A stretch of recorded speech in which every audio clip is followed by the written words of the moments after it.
Assalamualaikum warahmatullahi wabarakatuh. Perkenalkan, nama saya Erlangga Asriwijaya, NIM A1S119058, kelas E003, mata kuliah Manajemen Konseling Sekolah. Di sini saya akan menjelaskan tentang apa itu prosedur penyusunan program bimbingan dan konseling komprehensif. Perencanaan program. Penyusunan program bimbingan dan konseling di sekolah atau madrasah dimulai dari kegiatan asesmen atau kegiatan mengidentifikasi aspek-aspek yang dijadikan bahan masukan bagi penyusunan program tersebut. Struktur pengembangan terdiri atas rasional, dasar hukum, visi dan misi, deskripsi kebutuhan, tujuan, komponen sistem, dan bidang layanan. Rasional, rumusan dasar pemikiran tentang urgensi bimbingan dan konseling dalam keseluruhan program sekolah atau madrasah.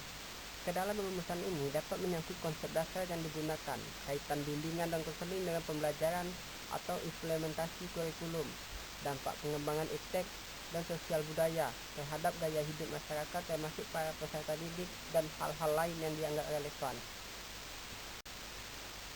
Berikut contoh rasional bimbingan konseling komprehensif. Dasar hukum.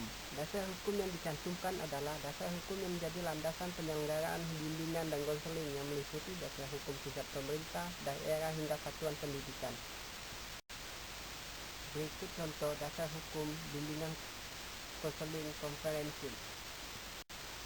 Visi dan misi.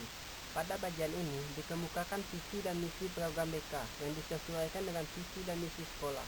Visi merupakan gambaran yang dicita-citakan untuk diwujudkan program BK bagi konseling berdasarkan visi sekolah.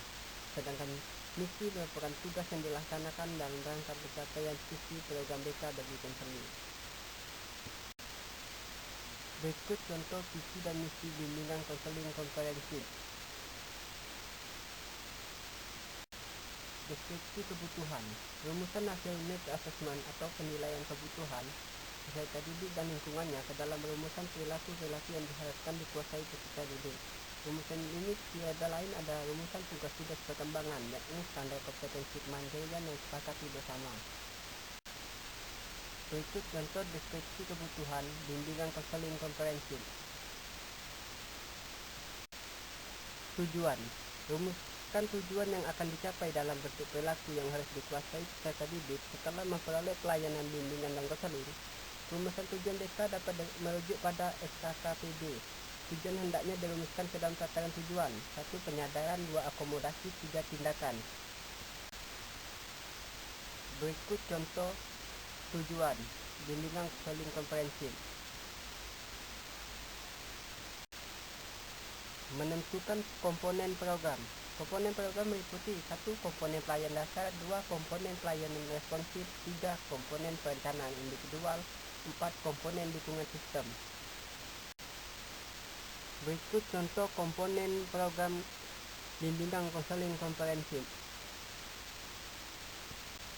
Bidang layanan. Bimbingan dan konseling pada satuan pendidikan mencakup 4 bidang layanan yang memfasilitasi perkembangan pribadi, sosial, belajar, dan karir.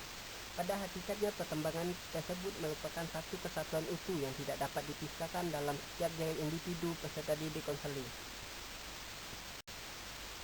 Berikut contoh bidang layanan bimbingan konseling komprehensif.